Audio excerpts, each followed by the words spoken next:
All candidates ध्यान देंगे।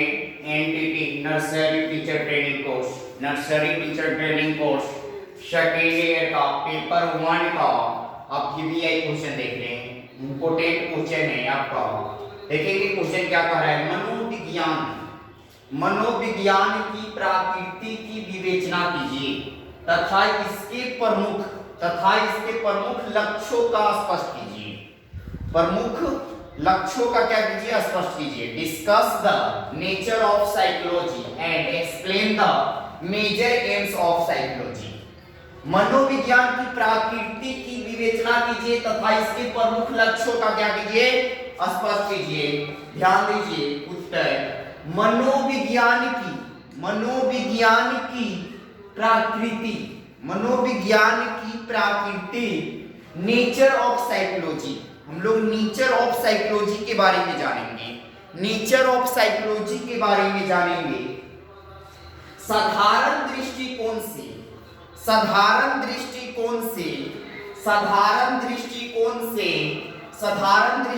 से विचार करते हुए, क्या करते हुए, विचार करते हुए कहा जा सकता है कि मनोविज्ञान मूलभूत रूप से विज्ञान है। मूलभूत रूप से क्या है, विज्ञान है। मूलभूत रूप से क्या है, मनोविज्ञान है। अर्थात उसका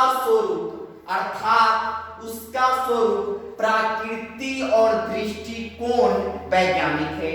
प्रकृति और दृष्टिकोण क्या है, वैज्ञानिक है।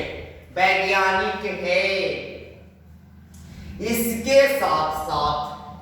साथ साथ हम यह भी कह सकते हैं कि मनोविज्ञान भौतिक विज्ञानों की श्रेणी में नहीं वरना सामाजिक विज्ञान की श्रेणी में आता है। क्या चीज, भौतिक विज्ञान की श्रेणी में नहीं, सामाजिक विज्ञान की श्रेणी में आता है। लेकिन शास्त्रीय दृष्टिकोण से, किसके दृष्टिकोण से, शास्त्रीय दृष्टिकोण से मनोविज्ञान की प्रकृति तथा विशेषताओं का निर्धारण करने के लिए आवश्यक है कि सबसे पहले यह स्पष्ट किया जाए कि मूलभूत रूप से विज्ञान क्या है। मूलभूत रूप से विज्ञान क्या है, पहले क्या करना है, इसको स्पष्ट करना है। और विज्ञान के आवश्यक तत्व क्या है, विज्ञान के आवश्यक तत्व क्या है। सामान्य रूप से भौतिक शास्त्र, रसायन शास्त्र या जीव विज्ञान आदि विषयों का विज्ञान माना जाता है। विषयों का क्या माना जाता है, विज्ञान माना जाता है। लेकिन यह धारणा गलत है। यह धारणा क्या है, गलत है। वास्तव में कोई भी अध्ययन क्षेत्र विषय सामग्री के आधार पर विज्ञान वर्ग में शामिल नहीं है। विज्ञान वर्ग में क्या नहीं है, शामिल नहीं है, शामिल नहीं किया जा सकता यदि विषय सामग्री के आधार पर किसी ज्ञान को विज्ञान की संज्ञा दी जाने लगे। मतलब किसी ज्ञान को विज्ञान की क्या दिया जाने लगे, संज्ञा दिया जाने लगे, तो यह समस्या उत्पन्न होगी। क्या होगी, समस्या उत्पन्न होगी कि भिन्न भिन्न विषय सामग्री वाले ज्ञान को, भिन्न विषय सामग्री वाले ज्ञान को विज्ञान कहना संभव नहीं होगा।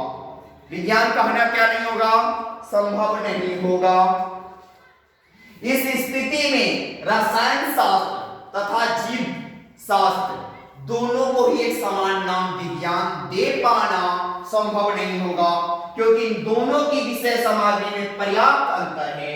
जीव शास्त्र और रसायन शास्त्र को हम विज्ञान नहीं बोल सकते हैं, काहे कि दोनों विषय सामग्री में क्या है, पर्याप्त अंतर है। लुंडबर्ग ने इस तथ्य को इन शब्दों में व्यक्त किया है कि विषय सामग्री के आधार पर विज्ञान की परिभाषा करने का प्रयत्न केवल भ्रम में डालना है। केवल क्या करना, परिभाषा जो देता है केवल भ्रम में डालना है, भ्रम में डाला जाता है। कौन कहा, लुंडबर्ग ने। अब यह प्रश्न उत्पन्न होता है कि वास्तव में वह कौन सी कसौटी है, मतलब उत्पन्न ये भी हो रहा है कि इसमें कौन सी कसौटी है, तो जो किसी विज्ञान को या विषय को विज्ञान की संज्ञा देती है। क्या देती है? विज्ञान की संज्ञा देती है। समस्या का समाधान विभिन्न विद्वानों ने अपने अपने ढंग से प्रस्तुत किया है। बहुत विद्वानों ने क्या किया है? अपने अपने ढंग से क्या किया है? इसको प्रस्तुत किया है। अब ध्यान दीजिए, आप पढ़ रहे हैं एनटीटी, मतलब आपने मैट्रिक कर गया और 12th भी पास कर गए, मतलब इंटर पास कर गए, लेकिन उसमें आपने 10th में देखा होगा एक विज्ञान का बुक रहा होगा। हम लोग जो एग्जाम दिए थे 10th में, वो आपका क्या था? 5 सब्जेक्ट था। जो आपका मेन सब्जेक्ट जिसका नंबर जोड़ा गया उसका क्या था? हिंदी था, मैथ था, सामाजिक विज्ञान था, संस्कृत था, विज्ञान था। लेकिन उस समय हम विज्ञान जानते थे, लेकिन विज्ञान में ही तीनों चीज फेंट दिया गया था। जीव विज्ञान, रसायन शास्त्र, भौतिक शास्त्र और क्या, ये तीनों सब्जेक्ट मिलाकर विज्ञान बना दिया गया। लेकिन उस समय हम बच्चा थे तो समझते थे विज्ञान है। इंटर में भी हमने आया तो अलग अलग फैकल्टी में देखा, कोई बच्चे आईएससी किए तो केमिस्ट्री, फिजिक्स, मैथ लेकर किए और अदर सब्जेक्ट लेकर किया तो उसमें नहीं गया। तो हम देखे सब सब्जेक्ट अलग अलग होता है, लेकिन विज्ञान के रूप में नहीं, मतलब वहां तो थोड़ा अलग अलग बंटवारा हो गया।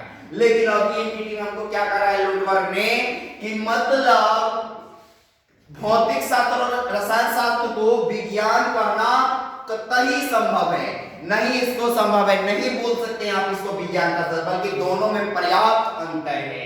इसीलिए मतलब क्या है कि वास्तव में कहा गया है कि कसौटी क्या है, मतलब अपने अपने ढंग से विद्वानों ने क्या किया, इसको प्रस्तुत किया है। तो आप समझ ली। इससे भी आगे अच्छे क्लास में पढ़ेंगे तो धीरे धीरे सबके बारे में आप क्या करने लगेंगे, डिटेल जानने लगेंगे। इसीलिए आप लोग क्या कीजिए, बुक पलट के पढ़िए, बुक में बहुत कुछ दिया गया है। आप लोग सिर्फ बुक घर पे रखे हुए हैं, उसमें पढ़िएगा तो आपको बहुत कुछ सीखने को मिलेगा और आप जब तक सीखेंगे नहीं तो दूसरे को सिखाइएगा क्या। इसलिए पढ़ाई बहुत जरूरी है। अब हम अगला क्वेश्चन अगले वीडियो में देखेंगे। आप लोग इसको क्वेश्चन को पूरे नोट्स बनाइए, अपने से इसको आंसर लिखिए और पूरा लिखिए।